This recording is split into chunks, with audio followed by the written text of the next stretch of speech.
Certains d'entre vous m'ont suivi dans mon périple panaméen grâce au carnet de voyage qui est paru sur Facebook et sur le site internet du diocèse. Et puis aussi, d'autres ont désiré avoir quelques échos de ce périple.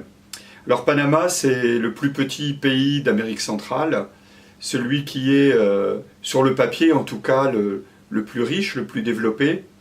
Mais c'est aussi le pays où l'écart entre riches et pauvres est le plus important, puisque voisine à Panama City les gratte-ciel de style new-yorkais, avec les favelas que l'on peut trouver à Rio de Janeiro ou ailleurs.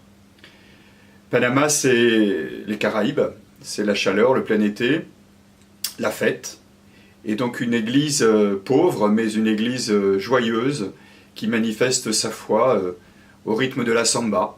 Cela peut surprendre et en même temps cela fait beaucoup de bien quand nous sommes, nous parfois, dans nos pays occidentaux, un petit peu coincés dans l'expression de notre foi.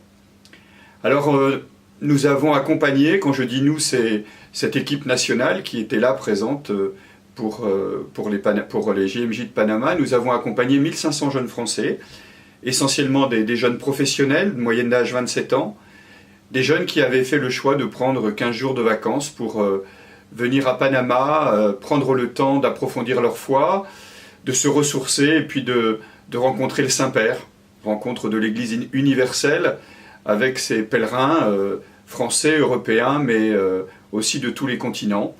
Petite JMJ parce que la période de l'année n'était pas la meilleure et puis parce que le voyage coûtait cher pour nos frères d'Afrique et y compris pour nos frères sud-américains puisque les transports en avion sont compliqués dans ce continent. Mais je crois que nous avons là découvert une église soucieuse de s'engager pour la justice, contre la corruption, pour le respect de la vie.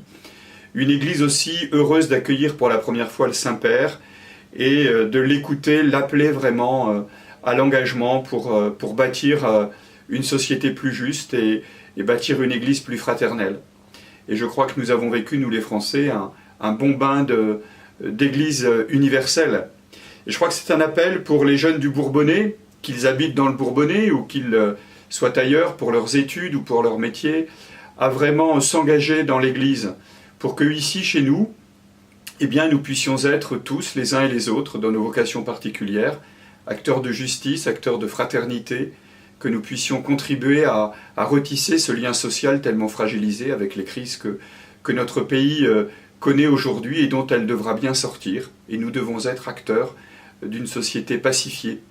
Et puis les jeunes sont attendus aussi dans l'Église pour y apporter leur jeunesse, leur fraîcheur, pour y faire résonner sans doute ces rythmes de samba que nous avons tant appréciés durant ces 15 jours à Panama.